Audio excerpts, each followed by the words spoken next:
প্রিয় শিক্ষার্থীবৃন্দ, আসসালামু আলাইকুম। তোমরা কেমন আছো?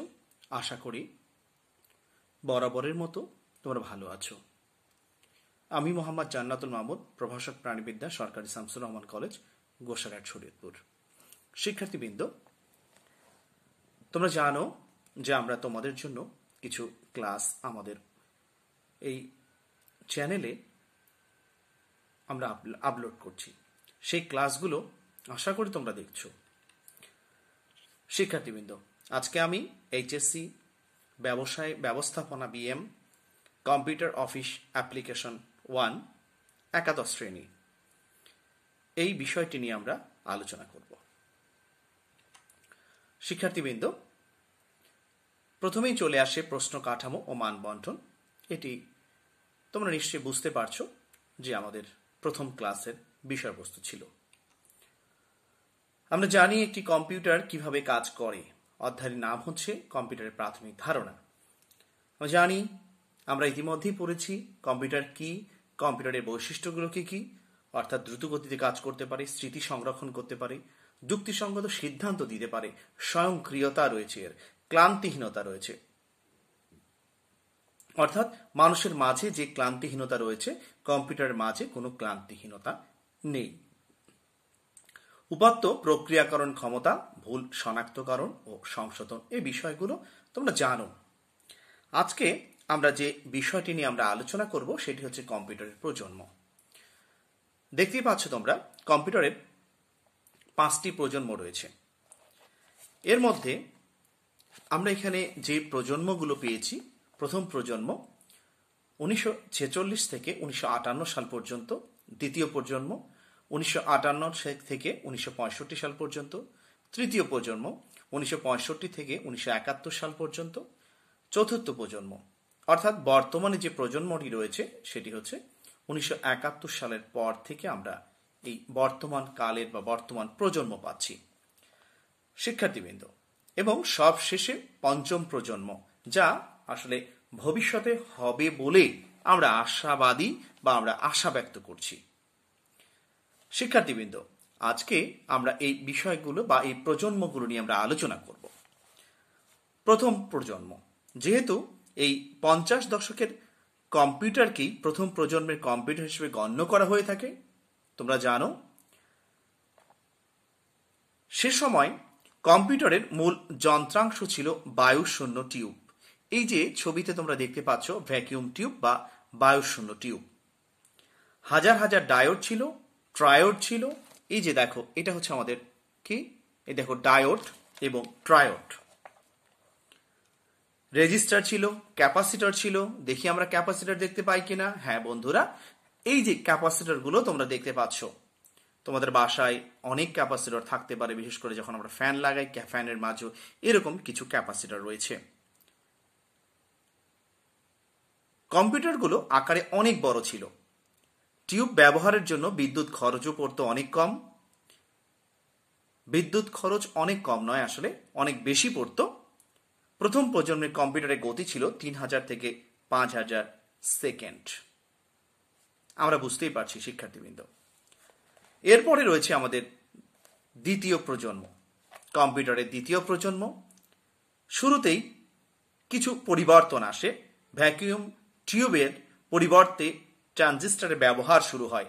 দেখতে পাচ্ছ তোমরা ট্রানজিস্টরগুলো। এই ভ্যাকুয়াম টিউবের পরিবর্তে ট্রানজিস্টর ব্যবহার করার ফলে এ প্রজন্মের কম্পিউটার প্রথম প্রজন্মের কম্পিউটার থেকে আকৃতির ছোট, দ্রুত গতি এবং অধিক নির্ভরযোগ্য ছিল। আর এ প্রজন্মেই কম্পিউটারের প্রথম হাই লেভেল একটা ভাষার ব্যবহার শুরু হয়, অর্থাৎ ভাষাগত দিক পরিবর্তন হয়ে যায়।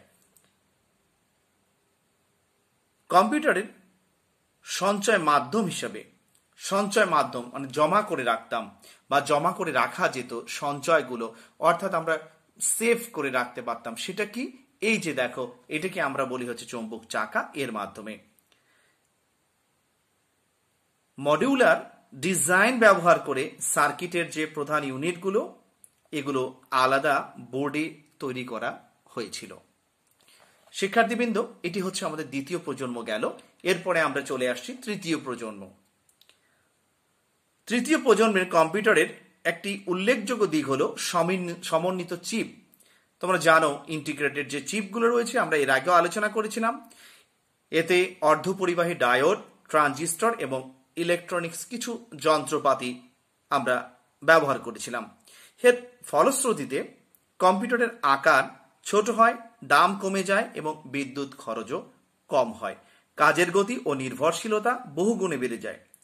সমন্বিত সার্কিটের দ্রুত উন্নতির ফলে সম্পূর্ণ কেন্দ্রীয় প্রক্রিয়াকরণ ইউনিট একটি চিপে ধারণ করা সম্ভব হতো। তার মানে একটা চিপ মানে ছোট্ট একটা জায়গায় এটা আমরা ধারণ করে রাখতে পারতাম, যেটাকে আমরা আইসি বলছি। এই প্রজন্ম থেকেই কম্পিউটারের সাথে মনিটরের ব্যবহার শুরু হয়। বুঝতে পারছো, আমরা মনিটর দেখতে পাচ্ছি, এই মনিটরের ব্যবহার শুরু হয়। অপারেটিং সিস্টেম যেটা ছিল সেটার আরো উন্নতি সাধিত হয় এবং এখানে ভিডিইউ যেটাকে আমরা বলছি হলো দেখো ভিডিও ডিসপ্লে ইউনিট, এই প্রজন্ম থেকেই কিন্তু শুরু হয়। তার মানে ভিডিও ডিসপ্লে ইউনিটটা আমরা কোথায় তৃতীয় প্রজন্ম থেকেই শুরু করেছিলাম। শিক্ষার্থীবৃন্দ, এরপরে রয়েছে আমাদের পরবর্তী যে প্রজন্ম, এবং এখানে আরেকটা বিষয় রয়েছে আমাদের, সেই আমরা তৃতীয় প্রজন্মের একটা কম্পিউটার তোমরা দেখতে পাচ্ছ, main frame computer. Main frame এটি আমাদের তৃতীয় প্রজন্ম থেকেই এটি শুরু হয়। এরপরেই চলে আসে আমাদের চতুর্থ প্রজন্ম। 1970 সালে চতুর্থ প্রজন্মটা শুরু হয়, অর্থাৎ আমরা এর আগে বলেছি 71 সাল থেকে 71 সালের পরে, অর্থাৎ বর্তমানে যেটি চলছে বা বর্তমানের যে প্রজন্মটি সেটি কিন্তু আমাদের চতুর্থ প্রজন্ম। বর্তমানে আমরা আরো যেসব কম্পিউটার ব্যবহার করছি এসব কম্পিউটারকে চতুর্থ প্রজন্মের কম্পিউটার হিসেবে পরিচিত। আর এসব কম্পিউটার লার্জ স্কেল ইন্টিগ্রেটেড, এই যে তোমরা দেখতে পাচ্ছ ছবিতে, লার্জ স্কেল ইন্টিগ্রেটেড এবং ভেরি লার্জ, এই যে দেখো VLSI, very large scale integrated এবং অর্ধপরিবাহী স্মৃতি দিয়ে তৈরি। সাধারণ ব্যবহারকারীদের সুবিধার জন্য বিভিন্ন কাজের মধ্যে অসংখ্য অ্যাপ্লিকেশন প্রোগ্রাম, তোমরা জানো অপারেটিং সিস্টেম, এই যে অপারেটিং সিস্টেমগুলো রয়েছে এগুলোকে আরো উন্নতি করা হয়েছিল। এসব কম্পিউটারের গতি আমাদের বলছে ন্যানো সেকেন্ড পর্যায়ে পৌঁছে যায়। আগে যেটা ছিল আমাদের 3000 থেকে 5000 এবং পরবর্তীতে ন্যানো সেকেন্ডে চলে আসে। এরপরে আমরা এখানে কিছু কম্পিউটারের ব্যবহার আমরা শুরু করি, সেটা হচ্ছে মিনি কম্পিউটার। আগে ছিল মেইন ফ্রেম কম্পিউটার এবং এখানে এসে চলে আসছে আমাদের মিনি কম্পিউটার। শিক্ষার্থীবৃন্দ, এই কম্পিউটারের আধুনিক বৈশিষ্ট্য অনেক ছিল, তবে কম্পিউটারের চতুর্থ প্রজন্ম বলতে সাধারণত মাইক্রো কম্পিউটার আমরা বা পার্সোনাল যে কম্পিউটারগুলো রয়েছে আমরা সাধারণত তাদেরকে আমরা বুঝিয়ে থাকি। এবং সব শেষে আমাদের যে প্রোগ্রামটি চলে আসে সেটি হচ্ছে আমাদের বা প্রজন্মটি আসবে, এটা হচ্ছে অদূর ভবিষ্যতে এরকম একটি আমাদের প্রজন্ম আসবে যাকে আমরা পঞ্চম প্রজন্ম বলছি। পঞ্চম প্রজন্মের কম্পিউটার বলতে মূলত আগামী দিনের আমরা কম্পিউটারকে বোঝাই যা তৈরির এখনো কিন্তু প্রস্তুতি চলছে। হয়তোবা কি হতে পারে, কেমন হতে পারে সেরকম একটি ধারণা এখানে দেয়া হয়েছে। প্রজন্মের কম্পিউটারগুলোকে কৃত্রিম বুদ্ধিমত্তা প্রয়োগ করা হয়েছে। এখানে দেখতে পাচ্ছ একটি ব্রেনের ছবি দেওয়া আছে। পঞ্চম প্রজন্মের কম্পিউটার সুপার VLSI, আগেটি বলেছিলাম লার্জ, একবার ছিল হচ্ছে আমাদের ভেরি লার্জ, আর এবার হচ্ছে দেখো একেবারে super VLSI, super very large আমরা বলছি স্কেল ইন্টিগ্রেটেড, এবং অপটিক্যাল ফাইবার ব্যবহার করে তৈরি হচ্ছে। এগুলোর প্রতি সেকেন্ডে 10 থেকে 150 কোটি লজিক সিদ্ধান্ত নিতে পারে। তার মানে দেখো কত কম সময়ের ভিতরে এটি কতগুলো সিদ্ধান্ত নিতে পারছে। যাই হোক শিক্ষার্থীবৃন্দ, এই যে পঞ্চম যে প্রজন্মটি রয়েছে এটির মাঝে আরেকটি বিশেষ বৈশিষ্ট্য ইনভলভ করার একটা চেষ্টা চলছে, সেটি হচ্ছে মানুষের কণ্ঠস্বরের নির্দেশ অনুসারে কাজ করার ক্ষমতা। তাহলে আজকে তোমরা বুঝতেই পেরেছো যে আমরা আজকে যে কম্পিউটারের প্রজন্মগুলো ছিল সেই প্রজন্মগুলো নিয়ে আমরা আলোচনা করেছিলাম, এবং যে প্রথম থেকে এবং সব শেষ পর্যন্ত ভবিষ্যতে কি হবে সেরকমই একটি বিষয় ছিল আমাদের।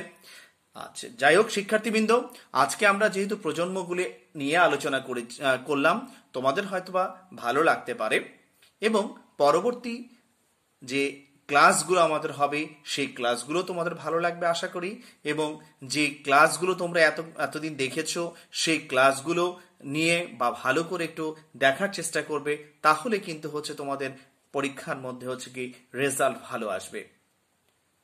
আশা করি তোমরা ক্লাসগুলো দেখবে। সে পর্যন্তই, ভালো থাকো, সুস্থ থাকো, আল্লাহ হাফেজ।